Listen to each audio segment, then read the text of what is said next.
Hello বন্ধুরা, এই দেখো লুচির গামলাগালা দেখো, 4টে লুচির ছোট ছোট গামলা। কিন্তু এর আগে অনেকগুলো লুচি খাওয়া হয়ে গিয়েছে। হ্যাঁ, আরও অনেক ছিল, এরকম ভর্তি ভর্তি ছিল। কিন্তু লুচিগুলো এত ভালো হয়েছে, এত ভালো হয়েছে, সত্যি কোথায় বাবু, আমাদের লুচি কিন্তু খুব ভালো হয়। ময়ন দেয়া, কালো জিরে দেওয়া, খুব খাস্তা লুচিগুলো হয়েছে, মুচমুচে, খেতে খুব ভালো লাগছে। তো দেখো এই লুচিগুলো, মানে যারা বানিয়েছে করেছে তাদের নাম না দিলে তাদের রাগ হয়ে যাচ্ছে। ঠিক আছে, আমি রান্নাটা করেছি, ছোলার ডাল করেছি, কুমড়োর তরকারি করেছি।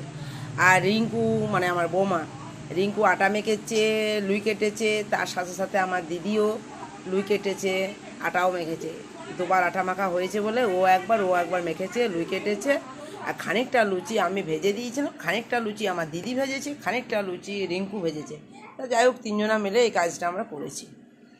তো এবারে খাবো, দেখি ছেলেটা আসুক, তারপর খেতে বসবো। লুচিগুলো ঠান্ডা হয়ে যাচ্ছে, এক জায়গায় ভালো পাতা নিয়ে আয়, পাতা পাতা ঢাকা দিয়ে দেয়, পাতা আরও নিয়ে আয়, পাতাগুলো ঢাকা দিয়ে দেয়, গরম গরম লুচিগুলো ঠান্ডা হয়ে যাবে। ঠান্ডা হয়েই গেল। ঠিক আছে বন্ধুরা, তাহলে এখানে রাখি। আজকে সবারই বাড়িতে লুচি, মিষ্টি, ফল দল, জন্মাষ্টমী।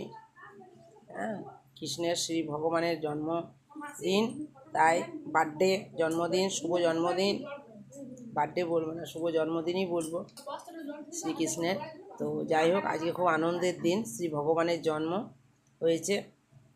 তো সেই জন্যে এত সব আয়োজন, মিষ্টি আছে, আম আছে, কলা আছে, অনেক কিছু আনা হয়েছে, খাবার সময় আমরা খাবো। ঠিক আছে, রাখি।